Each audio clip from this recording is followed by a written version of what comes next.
जय हिंद बच्चों, इस समय आप लोग महामना शूट के YouTube चैनल से जुड़े हुए हैं और इस चैनल में मैं आप सबका स्वागत करता हूं। आज हम लोग class 9th physics Hindi medium NCERT book के चैप्टर 10 गुरुत्वाकर्षण यानी ग्रेविटेशन के अंतर्गत आज हम लोग मुक्त पतन यानी कि फ्री फॉल के बारे में पढ़ने जा रहे हैं। तो देखें, मुक्त पतन क्या होता है।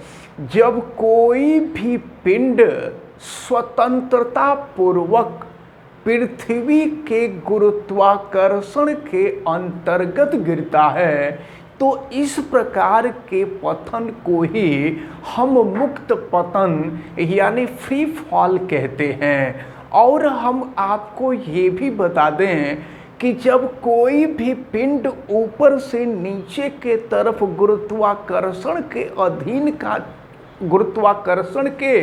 अधीन गिरता है तो उसके ऊपर एक प्रकार का त्वरण कार्य करता है, जिस त्वरण को हम कहते हैं गुरुत्वीय त्वरण।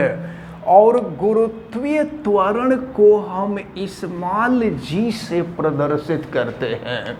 और पहले हमने आपको कैपिटल G के बारे में बताया था जब न्यूटन का गुरुत्वाकर्षण नियम हम आपको बताए थे। तो स्मॉल g के बारे में आपको गुरुत्वीय त्वरण बताया गया था। ज़रा एक बात आप समझ लीजिए, जैसा कि आप सभी लोग जानते हैं कि वेग परिवर्तन की दर को त्वरण कहते हैं, लेकिन अगर कोई पिंड जब ऊर्ध्व दिशा में पिंड या तो ऊपर के तरफ जाए या गति करके नीचे के तरफ आए तो उसके वेग परिवर्तन की दर को हम गुरुत्वीय त्वरण कहते हैं। यानी गुरुत्वीय त्वरण को हम ऐसे परिभाषित कर सकते हैं कि पृथ्वी के गुरुत्वाकर्षण के अंतर्गत वेग परिवर्तन की दर को गुरुत्वीय त्वरण कहते हैं। गुरुत्वीय त्वरण को स्मॉल g से प्रदर्शित किया जाता है और स्मॉल g की जो वैल्यू होती है यह 9.8 और ये गुरुत्वीय त्वरण है, इसलिए गुरुत्वीय त्वरण का मात्रक मीटर प्रति सेकंड स्क्वायर होता है। तो गुरुत्वीय त्वरण का मान आप अच्छी तरह से दिमाग में रखे रहेंगे, यह 9.8 मीटर प्रति सेकंड स्क्वायर होता है। लेकिन हम आपको बता दें अपनी सुविधा के अनुसार जब हम न्यूमेरिकल सॉल्व करेंगे ना तो 9.8 के जगह पे हम 10 मीटर प्रति सेकंड स्क्वायर भी कर दिया करते हैं। तो क्वेश्चन में कभी कभी आपको दे दिया जाता है कि g के जगह पे 9.8 मीटर प्रति सेकंड स्क्वायर करें या 10 मीटर प्रति सेकंड स्क्वायर करें, ये आपको दे दिया जाता है। अब देखें, जैसा कि आपको पता है कि स्मॉल g गुरुत्वीय त्वरण है और कैपिटल G सार्वत्रिक गुरुत्वाकर्षण नियतांक है। अब हम लोग पहले स्मॉल g और कैपिटल G के मध्य संबंध देखेंगे कि क्या संबंध होता है। चलें जरा ध्यान पूर्वक देखें।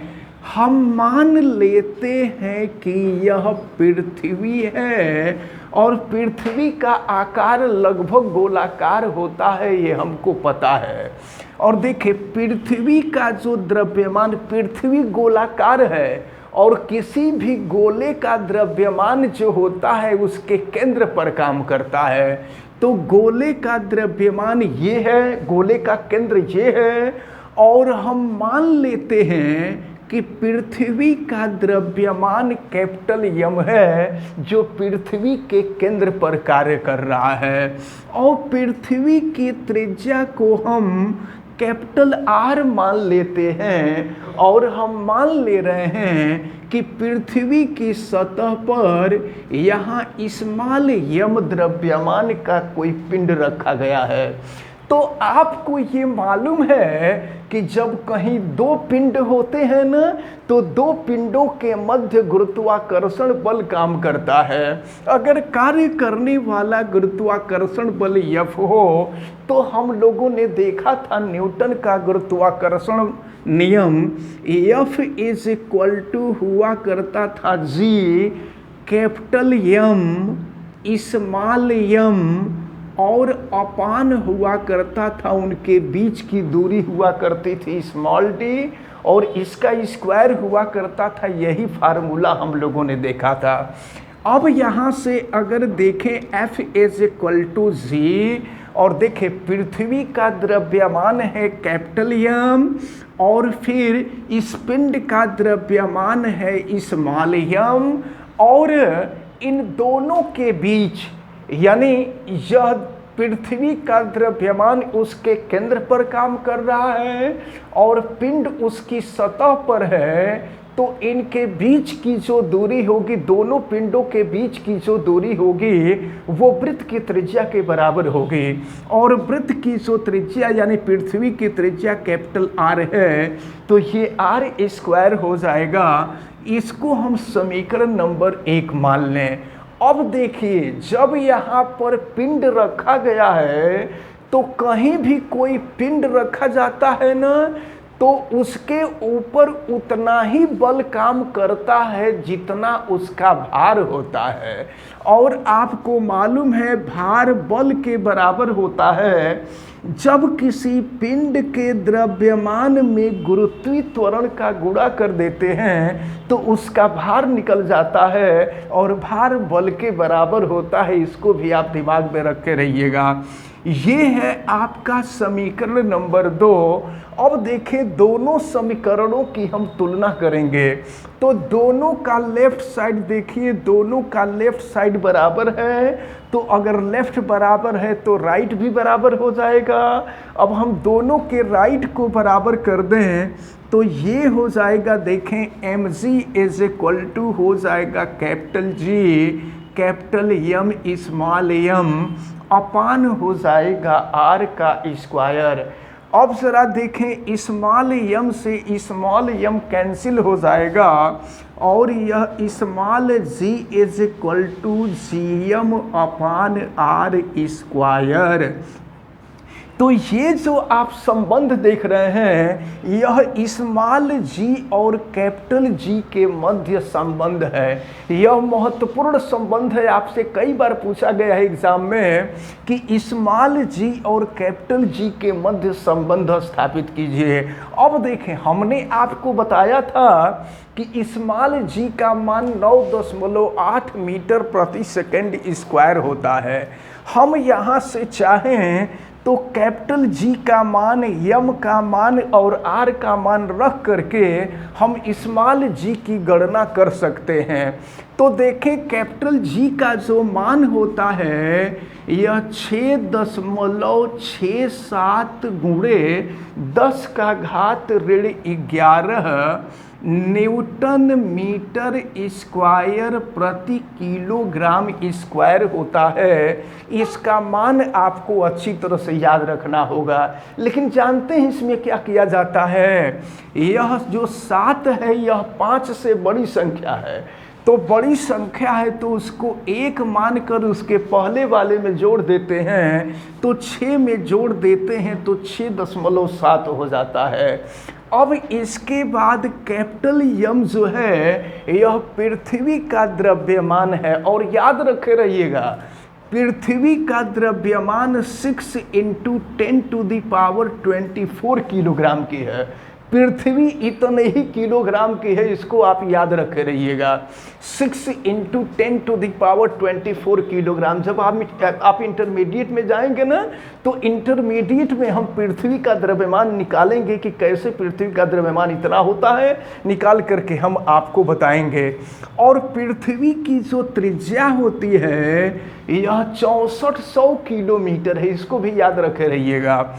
पृथ्वी की त्रिज्या 6400 किलोमीटर होती है। अब किलोमीटर को हम मीटर में बदल दें तो किलोमीटर को मीटर में बदलने के लिए हम 1000 से गुणा कर देते हैं। तो जब 1000 से गुणा कर देंगे तो 6400 है, और 1000 से गुणा कर देंगे तो 3 ठे जीरो और आ जाएगा, यह मीटर हो गया। लेकिन विज्ञान की भाषा में आप जानते हैं दशमलव के पहले एक अंक का होना जरूरी होता है, तो दशमलव हमको यहाँ लाना है, और अगर दशमलव यहाँ लाना होगा तो देखेंगे कि इसके बाद कितने अंक हैं। तो देखिए 1 2 3 4 5 6, तो इसको हम लिख देंगे 6.4 × 10⁻6 मीटर। अब हम सबका मान यहाँ पे रख देंगे। देखिए स्मॉल जी इजकल टू, देखें सबका मान हम यहाँ रख दे रहे हैं, तो small G is equal to capital G का मान 6.7 × 10⁻11, और कैपिटल यम का मान है 6 × 10⁻24, और फिर इसके बाद यहाँ नीचे कैपिटल आर का स्क्वायर है, तो आर की वैल्यू ये है, इसका स्क्वायर हम कर देते हैं।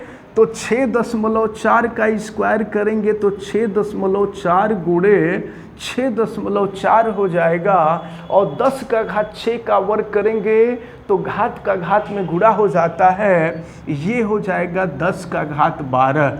अब इसको हम और सॉल्व करते हैं। देखिए तो ये हो गया आपका 6.7 × 6। देखिए हम अंकों को एक जगह कर रहे हैं और घात को एक जगह करेंगे, तो यहाँ 10 का घात 24 है और यहाँ 10 का घात ऋण 11 है। जब गुणा करेंगे ना तो घात जुट जाएंगे, और घात जुटेंगे तो यहाँ 24 ऋण 11 हो जाएगा, तो 24 में से 11 घटेगा तो 13 हो जाएगा। ये हो गया 6 × 10⁻13, और नीचे यहाँ आ जाइए, ये है 6.4 × 6.4, और ये 10⁻12 है, ये ऊपर चला जाएगा, तो ऊपर चला जाएगा तो ये -12 हो जाएगा। और अब देखें फिर क्या मिलेगा, एक स्टेप यहाँ हम और लिख देते हैं, तो ये 6.7 × 6, और नीचे है 6.4 × 6.4, और ये ऊपर के तरफ देखिए 10 का घात 13 ऋण 12, तो 13 में से 12 घटेगा तो 1 हो जाएगा, तो 10 का घात 1 हो जाएगा। 10 का घात 1 को हम 10 लिख सकते हैं। अब हम ऊपर नीचे 10 से गुणा करते रहे। देखिए तो 10 से गुणा करेंगे, या पहले देखिए पहले तो इसी 10 का इसमें हम गुणा करते रहे हैं, तो जब यहाँ 10 का गुणा करेंगे, देखिए ये अगला स्टेप हम आपको बता रहे हैं, जब 6.7 में 10 का गुणा कर देंगे तो ये 67 हो जाएगा, और गुणे हो गया 6, और नीचे है ये आपका 6.4 गुणे 6.4। तो अब जो है ऊपर नीचे देखिए, ऊपर नीचे अब 10 से गुणा करेंगे, तो देखिए ये है आपका 67 × 6। अब ऊपर नीचे हम 10 से गुणा कर दे रहे हैं, तो नीचे है 6.4 गुणे 6.4। देखिए ऊपर 10 से गुणा किए और नीचे 10 से गुणा किए तो 1 दशमलव हट गया। अब फिर ऊपर नीचे 10 से गुणा करेंगे, ऊपर 10 और नीचे 10 से गुणा किए, फिर दशमलव हट गया। अब हम लोग इसको कटाएंगे और आसान करेंगे, तो देखें फिर क्या मिलेगा। अब जो है यहाँ पर देखें 67 में 3 से गुणा किए तो 201 हो गया, और फिर यहाँ 10 गुणे 10 100 है, 100 का गुणा किए तो 20,100 हो गया, और नीचे 64 है, फिर ये 32 आया, 2 से कटाने के बाद 2 3 6 हो गया था, और 2 यहाँ 32 हो गया था, तो 32 में 64 का गुणा किए तो 2048 हो गया। अगर इसको 2 से कटा दे तो थोड़ा सा आसान हो जाएगा, तो देखें अगर इसको 2 से कटा देंगे तो ये 1050 हो जाएगा, ये 20,000 है ना, तो ये जो है ये हो जाएगा आपका 10,050, क्योंकि ये 20,100 है, और फिर हाँ देखें, तो इस प्रकार ये जो था 20,100 और यहाँ 2048 था, तो 2 से कटाए तो यहाँ 10,050 हो गया, नीचे जो है 1,024 हो गया, फिर 2 से कटा दिए तो 5,025 हो गया और नीचे 512 हो गया।